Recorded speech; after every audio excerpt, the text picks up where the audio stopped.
மிதுன ராசி, மிதுன லக்னம் அன்பு சொந்தங்களுக்கு வணக்கம். நான் உங்க அஸ்ட்ரோ புவனேஸ்வரி பேசுறேன்.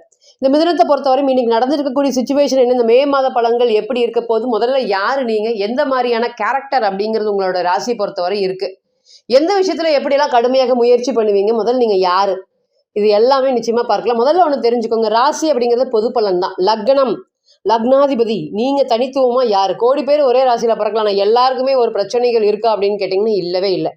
இன்னைக்கு நல்லா வாழ்ந்துட்டு இருக்கக்கூடிய மிதுனமும் இருக்காங்க, ரொம்ப வாழ்ந்துட்டு இருக்கக்கூடிய கீழே இருக்கக்கூடிய இறங்கக்கூடிய சுச்சுவேஷன் இருக்கவங்க நிறைய பேர் இருக்காங்க.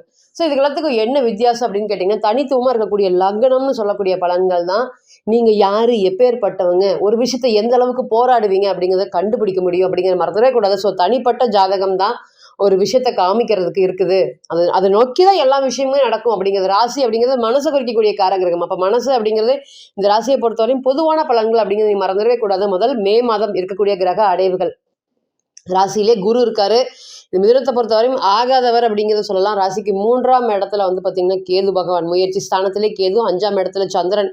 நல்லா நோட் பண்ணிக்கோங்க, காதல் சம்பந்தப்பட்ட விஷயங்கள்லாம் இன்னைக்கு பாருங்க, இந்த மே மாதம் பொறுத்தவரை பைத்தியமாக சுத்தப்பட போகுது.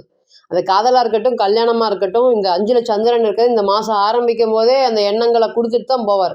10ல் செவ்வாய் திக்பலத்தோடு சனியோட சேர்ந்து இருக்காரு. செவ்வாய் 10ல் திக்பலம் இருக்கிறது யோகம். அதே போல் 3ஆம் அதிபதி சூரியன் அப்படிங்கிறது 11ஆம் இடத்துல ராசி அதிபதியோட சேர்ந்து இருக்காரு. ராசிக்கு 12ல் சுக்கிரன் இருக்கார். இதுதான் இந்த மாதம் இருக்கக்கூடிய கிரக அடைவுகள். முதல் மிதுன ராசி மற்றும் மிதுன லக்னம். யாரு நீங்க அப்படின்னா, புதிய திறமையை வாழ்க்கையில் நிறைய வளர்த்தி கொள்ளக்கூடிய ராசி, எந்த ஒரு விஷயம் விதிய மதியால் வெல்லக்கூடிய ராசி, யோசிச்சு யோசிச்சு ஜெயிக்கக்கூடிய ராசி. இன்னைக்கு சுச்சுவேஷன் என்ன யோசிச்சாலும் ஒன்றும் பிரயோஜனம் இல்லை, திருப்பி அவங்காலே தான் போய் விழுகணும் போல, எங்களுக்கு வேற வழி இல்லை அப்படிங்கிற மாதிரி தான் ஒரு சுச்சுவேஷன். எங்கே போங்க, இன்னைக்கு உங்களுக்கு அவமரியாதை மட்டுமே தான் இருக்குது. மனசில் குழப்பம் இருக்குது, தெளிவு இல்லை, காரிய திட்டமிடல் இல்லை, மனசில் பிளானிங் இல்லை, கோர்ட்டு கேஸ் வரையும் வம்பு வழக்கு வரையும் பிரச்சனைகள் போகாத மிதுனம் அப்படிங்கிறது இல்லவே இல்லை. நிறைய வீடு வாய்ப்புகள் வாங்குறதுக்கு வருது, அதனால என்னால் பயன்படுத்திக்க முடியவே இல்லை. சேமிப்புகள் எதுவுமே கரைஞ்சிட்டே இருக்கு. இந்த இஷ்யூஸ் அப்படிங்கிறது நீங்கள் தொழில் சார்ந்து பெரிய பாதிப்பு இன்னைக்கு மிதுனம் அப்படிங்கிறது ஃபேஸ் பண்ணிகிட்டே இருக்கு. உங்களோட தொழிலில் ஒரு பிரச்சனையாக வந்துட்டே இருக்குது. எந்த பிரச்சனை வந்தாலும் நீங்கள் சரி பண்ணிடுவீங்க. ஆனால் இன்றைக்கி வரக்கூடிய பிரச்சனைகளை உங்களால் சரி பண்ண முடியுதா? இல்லவே இல்லை. இருக்கக்கூடிய நேரத்தில் எல்லா நேரமும் அடுத்தவங்களுக்காகவே உதவி செய்கிறீங்க.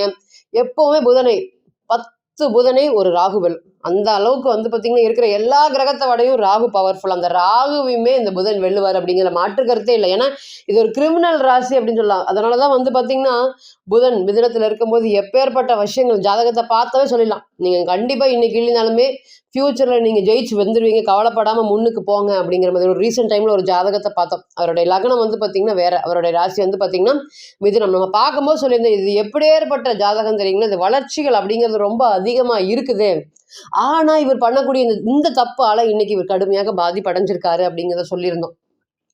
ஆனால் யோகமாக இருக்காது. எல்லாரும் பார்த்தோன்னே எல்லா அஸ்ட்ராலஜரும் சொன்னாங்க, மேடம் யோகமாக இருக்குன்னா நீங்கள் மட்டும்தான் இந்த பிரச்சனையை கண்டுபிடிச்சிங்க மேடம் அப்படிங்கிறத நம்ம கிட்ட கிளியராக சொன்னாங்க. யோகம் இருக்குதா, நானும் சொல்கிறேன் யோகம் இருக்குது, ஆனால் இந்த நேரம் இந்த ஜாதகர் யோகத்தை அனுபவிக்க இல்லை, இன்னைக்கு இந்த பிரச்சனைகளை தான் காமிக்குது அப்படிங்கிற சொல்லியிருந்தோம். கிட்டத்தட்ட கடன் சுமைகள் கடுமையான, இவருக்கும் அவருக்கும் சம்மந்தமே இல்லாத மாதிரி ஒரு புதிய அளவுக்கு பெரிய அளவுக்கு ஒரு கடன் சுமைகளை அவர் ஃபேஸ் பண்ணிட்டு இருக்காரு. கிட்டத்தட்ட அவரோட ஜாதகருடைய வயது பார்த்திங்கன்னா 30 வயது தான். 65 வயது ஆனாலும் அவர் கடன் கட்ட முடியாத அளவுக்கு இன்னைக்கு கடனை வாங்கி வச்சிருக்காரு அப்படிங்கிறது நம்ம கிளியர் கட்டாக இண்டிகேட் பண்ணணும். ஸோ நம்ம கிட்ட ஜாதகத்தை கொடுக்கும்போது பார்த்தீங்கன்னா யோகமான யோகம், லக்னாதிபதி பலமாக இருக்குது, ராசி அதிபதி பலமாக இருக்குது, தொழில் ஸ்தானத்தில் ஒரு பெரிய யோகமான பிளானட் இருக்கு. ஆனால் இன்னைக்கு என்ன காமிச்சது அவர்கிட்ட கிளியர் கட்டாக சொன்னோம், உங்கள் ஜாதகம் யோக ஜாதகம் தான், எல்லாரும் சொன்னது தான், நானும் அதே தான் சொல்கிறேன். ஆனாலும் இன்னைக்கு நீங்கள் கஷ்டப்பட்டுட்டு இருக்கீங்க, இதுதான் நிதர்சனமான உண்மை அப்படின்னா. ஒரு 10 நிமிஷம் அவங்க பேசவே இல்லை. அதுக்கப்புறம் சொல்கிறாங்க, ஆமாம் மேடம் இன்னைக்கு இவ்வளோ கடன் ஆயிடுச்சு, எல்லா சொத்தையும் விற்று தான் மேடம் அந்த கடன் அடைக்கணும், அந்த சொத்தெல்லாம் விற்றா கூட இன்னுமே எங்களுக்கு கடன் இருக்கும் போல், எங்களோட வாழ்நாள் முழுவதுமே இன்னைக்கு இந்த பிரச்சனைகள். அப்போ மேலோட்டமாக பார்க்கும்போது யோகமான ஜாதகம், எந்த பிரச்சனையும் இல்லை, 2 வருஷத்தில் சரியாயிரும், 3 வருஷத்தில் சரியாயிரும் அப்படின்னா பிரச்சனையோடைய தாக்கம் வீரியம் எந்த அளவுக்கு இருக்குது, அடுத்தடுத்து வரக்கூடிய தசா புத்திகள் எப்படி இருக்குது அப்படிங்கிறது. அப்போ பிறந்த கால ஜாதகம் தான் ஒரு விஷயத்த சொல்யூஷன் சொல்கிறதுக்கு கடமைப்பட்டிருக்கு அப்படிங்கிறத மறந்துடவே கூடாது. ஏன்னா அவருடைய ஜாதகம் எல்லா பிளானட்டும் யோகமாக இருக்குது. ஆனால் அவர் பண்ணக்கூடிய ஒரு தப்புனால இன்னைக்கு அவர் கிட்டத்தட்ட கோர்ட்டு கேஸ் அப்படின்னு அலைஞ்சிட்டு இருக்காரு. வாழ வேண்டிய வயதுல திருமண வாழ்க்கையில மனைவி விட்டு பிரிஞ்சிருக்காரு. இன்னைக்கு இப்போ நாம இல்லை எல்லாரும் பார்த்தாலுமே அதே தான் சொல்லுவாங்க. ஆனால் இன்னைக்கு அவர் என்ன ஃபேஸ் பண்ணிட்டு இருக்காருன்னு நம்ம சொன்னோம். அவர் கோர்ட்டு கேஸ் ப்ராப்ளம் ஃபேஸ் பண்ணிட்டு இருக்காரு. நம்ம கடன் பிரச்சனைகளை இத்தனை லட்ச ரூபா உங்களுக்கு கடன் ஆக போகுது அப்படின்னு சொன்னோம்.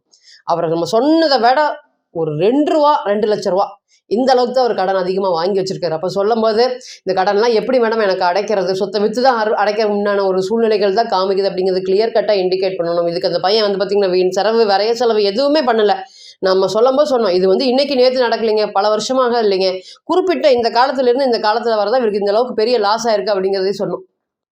10 நிமிஷம் கழிச்சு தான் அவர் நிம்மதி பெருமூச்சு விட்டு இந்த மாதிரி விஷயங்கள் எல்லாமே க்ளீனாக நம்மகிட்ட இண்டிகேட் பண்ணிட்டார். இந்த விஷயத்துக்கு நான் போனேன், அதனால் இந்த அளவுக்கு எனக்கு பாதிப்பு வந்துச்சு, இதுலேருந்து நான் மீண்டு வருவேன்னா என்னோட திருமண வாழ்க்கை எப்படி இருக்கும் அப்படிங்கிறது. அப்போ ஒரு ஜாதகம் மட்டுமே தான் ஒரு விஷயத்த சொல்கிறதுக்கு கடமைப்பட்டிருக்கு அப்படிங்கிற நீங்கள் மறந்துடவே கூடாது. மேலோட்டமாக எல்லாரும் சொல்கிறத நம்ம எந்த அளவுக்கு எடுத்துக்கலாம் அப்படிங்கிறத வந்து பார்த்திங்கன்னா 2-3 பேர்கிட்ட கேட்டுட்டு விசாரிச்சுட்டு பண்ணணும். அவரோட ஜாதகத்தில் சொல்லும்போது யோகமாக இருக்குது, யோகமான பிளானட்லாம் இருக்குது, தைரியமாக பண்ணுங்க அப்படின்னு சொல்கிறதுனால இன்னைக்கு அவர் தைரியமாக பண்ணுறாரு. நம்ம பார்க்கும்போது அந்த ஜாதகத்தை கிளியர் கட்டாக இண்டிகேட் பண்ணிச்சு அது கடனில் போய் முடியும் அப்படின்னு. இப்போ அதே மாதிரி இன்றைக்கி கடன் பிரச்சனையிலேருந்து படிப்படியாக மீண்டு வெளியே வந்துட்டு இருக்காரு. இப்போ இதுலேருந்து என்ன தெரியுது அப்படின்னு கேட்டிங்கன்னா, நம்மளுடைய தனிப்பட்ட ஜாதகம் மட்டுமே தான் ஒரு 100% பலன்கள் கொடுக்கும். நம்ம சொல்லக்கூடிய இந்த கோச்சார பலன்கள் அனைத்துமே ரொம்ப ரொம்ப ரொம்ப பொதுவானதுவை அப்படிங்கிறத நீ மறந்துடவே கூடாது. ராசி அதிபதி 11ஆம் இடத்துல இருக்கிறதுனால தைரியமாக ஒரு விஷயம் ரொம்ப வருஷமாக வேலை தொலைவிட்டு இருக்கேன், அந்த வேலையில் எனக்கு அங்கீகாரம் கிடைக்கவே மாட்டேங்குது, 2 மணி நேரம் செய்யக்கூடிய வேலையை 3 மணி நேரம் 4 மணி நேரம் 5 மணி நேரம் செஞ்சுட்டு போயிட்டே இருக்கிறேன், இந்த வேலையில் வந்து இன்றைக்கி என்னை வேலை விட்டு துரத்தி விட்டுருவாங்க, எனக்கு சூழ்நிலைகள் நான் வீட்டை விட்டு வெளியே வந்தவே எனக்கு பயமாக இருக்குது, அந்தளவுக்கு பிரச்சனைகள் இருக்குது. ஏன்னா பாதகாதிபதி குரு ராசிக்கு வந்தாருன்னு வச்சுக்கோங்க, பாதகம் நம்மளை தேடி வரும். நீங்கள் சும்மா இருந்தாலும் இன்னைக்கு பிரச்சனைகள், வீரியங்கள், தாக்கங்கள் எல்லாமே உங்களை தேடி வரும் அப்படிங்கிற மாற்றுக்கருத்தே இல்லை. அதனால் நிறைய என்ன வரும், மனக்குழப்பங்கள் வரும், தாங்க முடியாத ஒரு சுச்சுவேஷனை கொடுப்பார் பாதகாதிபதி அப்படிங்கிறத நீங்கள் மறந்துடவே கூடாது. பாதகாதிபதி அஷ்டமாதிபதி விட மோசமானவர். பாதகத்தை அப்படியே அசால்ட்டாக செஞ்சு முடிச்சுட்டு போயிட்டே இருப்பார். இன்றைக்கெல்லாம் வந்து பார்த்திங்கன்னா அடிபட்டு அவமானப்பட்டு எனக்குன்னு ஒரு நாள் வரும்னு ஒரு கான்ஃபிடென்ட் லெவலே இன்றைக்கி உங்களுக்கு இருக்காது. மிதுனத்தை பொறுத்தவரையும் யாராவது ஃபோன் பண்ணி ஒரு 10 நிமிஷம் ஆறுதலாக பேசுனாங்கன்னா இன்றைக்கி பேசினா பரவாயில்ல அப்படிங்கிற மாதிரி இருக்கும். நான் பேசுறதுக்கு இன்றைக்கி ஆள் இல்லை. அந்தளவுக்கு எங்கே போனாலும் பெரிய அளவுக்கு கேள்விக்குறி தான். உனக்கு வேணும், நீ முதலே சொன்னல ஆட்டம் போட்டான்ல, அதனால தான் இன்றைக்கி இப்படி அந்த புத்தியை வச்சு பயன்படுத்தி ஜெயிச்சது இன்றைக்கி எவனுக்குமே பிடிக்கலைங்க. அதனால தான் உங்களோட ராசி இன்றைக்கி இந்த சூழ்நிலைகள் இருக்குது. இனி அதெல்லாமே படிப்படியாக மாறப்போகுது. குடும்பத்தில் இருக்கக்கூடிய மரியாதை அப்படிங்கிறது ரொம்ப அதிகமாக கிடைக்க போகுது. வேலையிலும் தொழில் துறையிலும் நிறைய முன்னேற்றங்கள் வர்றதுக்கு காத்துட்ருக்கு. செவ்வாய் 10 திக்பலமாக இருக்குது, சனியோடு இருக்குது, அதுவும் மறந்துடக்கூடாது. நீங்கள் எந்த இடத்துல இருந்தாலுமே நீங்கள் வந்து பார்த்திங்கன்னா பெருமாளுடைய வழிபாடு பண்ணணும்.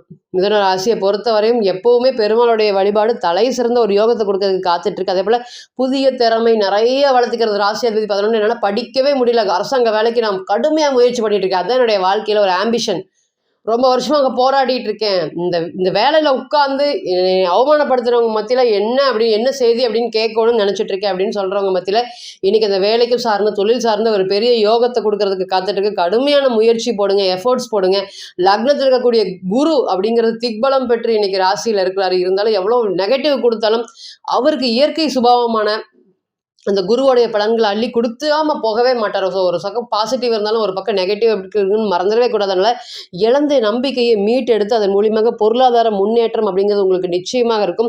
நீங்கள் பல நாள் முயன்ற ஒரு விஷயங்களை என்னால் பண்ணவே முடியல அப்படின்னு விஷயங்கள் பண்ண அனைத்துமே இந்த நேரத்தில் உங்களுக்கு சப்போர்ட்டிவாக இருக்கும். ஏன், ராசி அதிபதி 11, கல்யாணம் காதல் அப்படிங்கிறது ரொம்ப அதிகமாக இருக்கும். இது பாருங்கள், 5ஆம் அதிபதி 2ஆம் அதிபதி 5ல் இருக்குது. என்ன ஆனாலும் பரவாயில்ல, இந்த வருஷம் வந்து பார்த்திங்கன்னா கல்யாணத்துக்கு பண்ணிடணும், காதலிச்சுட்டு இருக்கோம், பெற்றோர் சம்மதத்தோட கல்யாணம் பண்ண நிறைய பிரச்சனைகள் வருது. இன்னைக்கு 6ஆம் அதிபதி 8ஆம் அதிபதியோட சேர்ந்து 10ஆம் இடத்துல இருக்கிறது இதெல்லாம் என்னன்னா உங்களை விட எதிரியாளர்கள் அதில் பண்ணக்கூடாது அப்படிங்கிற ரொம்ப ஸ்ட்ராங்காக இருக்காரு. ஏன், கல்யாணம் பண்ணிக்கக்கூடிய அந்த பெண்ணை, காதலிக்கக்கூடிய அந்த பெண்ணை உங்களுக்கு அகைன்ஸ்டாக திரும்புறதுக்கு நிறைய வாய்ப்புகள் இருக்குது. அதெல்லாமே இனி வரக்கூடிய காலங்களில் படிப்படியாக மாறக்கூடிய நேரமாக கண்டிப்பாக இருக்கும் அப்படிங்கிற மறந்துடவே கூடாது. குரு பெரிய மாற்றத்தையும் பெரிய வெற்றியும் கொடுக்கறதுக்கும் எல்லாத்துலேயுமே ஒரு சர்டிஃபிகேஷன் அப்படிங்கிறது அதிகமாக இருக்கிறதும் 2 இரட்டை தன்மையினால இந்த பக்கம் வேலை பார்க்கலாமா அந்த பக்கம் வேலை பார்க்கலாமா 2யும் பண்ணி நிறைய பாதகத்தை ஏற்படுத்தி கொடுக்கக்கூடிய ஜாதகங்கள்லாம் நிறைய இப்போ ரீசெண்ட் டைமில் பார்த்துட்டோம்.